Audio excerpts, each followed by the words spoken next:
Tobiko butiran kecil berwarna oranye yang menjadi sentuhan terakhir di atas sushi. Tapi, pernahkah kamu bertanya dari mana asalnya?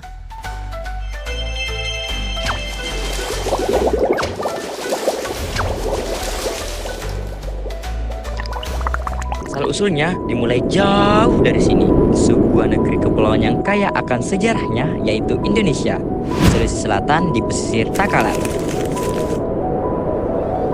Ada sebuah tradisi yang diwariskan secara turun-temurun, yaitu Patorani, sang pencari telur ikan terbang atau Torani.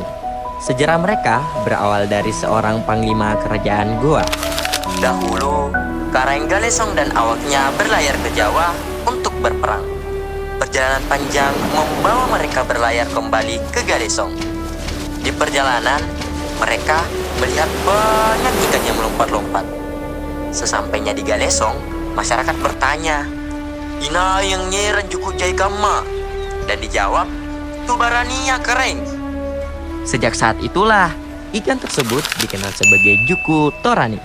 Dan nelayan yang menangkapnya disebut tobarani, yang artinya berani. Seiring berjalannya waktu, perburuan ikan torani berubah menjadi perburuan telurnya saja dan membawa patorani mengarungi lautan hingga ke Australia. Sebelum berlayar, Patorani akan mempersiapkan alat yang terbuat dari daun kelapa yang disebut balak-balak. Dikarenakan torani merupakan ikan fitofil yang bertelur di benda-benda yang terapung. Bukan hanya alat, ada juga tradisi turun-temurun yang harus dilakukan. Acaru-caru yaitu kegiatan doa bersama para patorani yang dipimpin oleh pemuka adat atau sandro di dalam kapal dengan sesajen di tengahnya yang disebut parapo.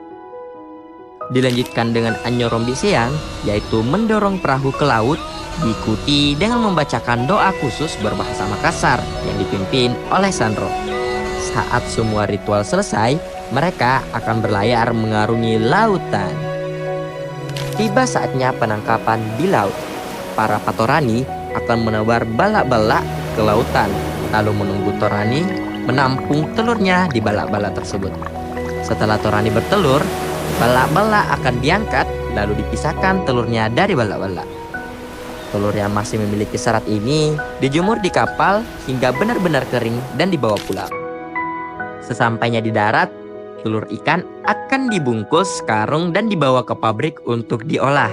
Di pabrik, proses pertama adalah memisahkan telur dari seratnya secara manual dengan cara diparut agar memudahkan telur terpisah dari seratnya. Setelah itu, telur akan disortir kembali untuk memastikan tidak ada kotoran atau sisa serat yang tertinggal. Telur yang sudah dibersihkan dan disortir akan langsung dikemas dan disimpan sebelum akhirnya diekspor ke berbagai tempat. Tahu tidak keistimewaan telur torani? Telur torani kaya akan protein dan rendah lemak, sehingga baik untuk nutrisi tubuh manusia. Selain itu, telur torani juga berkontribusi terhadap perekonomian Indonesia nih. Penjualannya semakin meningkat hingga banyak peminat dari dalam negeri bahkan sampai pasar internasional. Salah satunya yaitu Jepang. Tobiko di atas sushi yang dimakan tadi bukan hanya sekedar butiran kecil berwarna oranye. Ia adalah elemen kecil dengan sejarah dan perjalanan jauh yang berakar dari laut Indonesia hingga berakhir di meja makan seluruh dunia.